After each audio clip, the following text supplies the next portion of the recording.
আমি সাকিব আল হাসান। একটি সুখবর নিয়ে এসেছি আপনাদের জন্য। সামাজিক যোগাযোগ মাধ্যমে সম্প্রতি একটি বক্তব্য ঘিরে নতুন করে বিতর্ক শুরু হয়েছে। বিভিন্ন পোস্টে দাবি করা হচ্ছে জাতীয় দলের ক্রিকেটার সাকিব আল হাসান নাকি এক লাইভে এসে রাজনৈতিক ব্যক্তিত্বকে উদ্দেশ্য করে কঠোর মন্তব্য করেছেন। এমন কিছু পোস্টে হুমকিমূলক বক্তব্যের কথাও উল্লেখ করা হয়েছে। তবে এ বিষয়ে এখন পর্যন্ত কোনো যাচাইকৃত ভিডিও বা আনুষ্ঠানিক বিবৃতি পাওয়া যায়নি। এই গুঞ্জন ছড়িয়ে পড়ার পর বিষয়টি নিয়ে নিজেই কথা বললেন সাকিব আল হাসান। আজ লাইভে এসে তিনি বলেন, তার নামে সামাজিক যোগাযোগ মাধ্যমে বিভিন্ন মনগড়া উক্তি ছড়ানো হচ্ছে, যেগুলোর সঙ্গে তার কোনো সম্পৃক্ততা নেই। সাকিব আরও বলেন, তিনি একজন পেশাদার ক্রীড়াবিদ এবং রাজনীতি তার কাজের ক্ষেত্র নয়।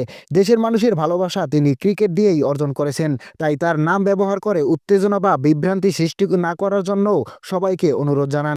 লাইভে তিনি উল্লেখ করেন, যাচাই ছাড়া কোনো বক্তব্য বিশ্বাস বা শেয়ার করা উচিত নয়। দায়িত্বশীল আচরণই সামাজিক স্থিতিশীলতার জন্য সবচেয়ে গুরুত্বপূর্ণ, এমন মন্তব্যও করেন তিনি। সবশেষে সাকিব আল হাসান বলেন, খেলাধুলা মানুষের মধ্যে ঐক্য তৈরি করে, বিভেদ নয়। তাই সবাইকে শান্ত থাকার এবং গুজবে কান না দেওয়ার আহ্বান জানান তিনি।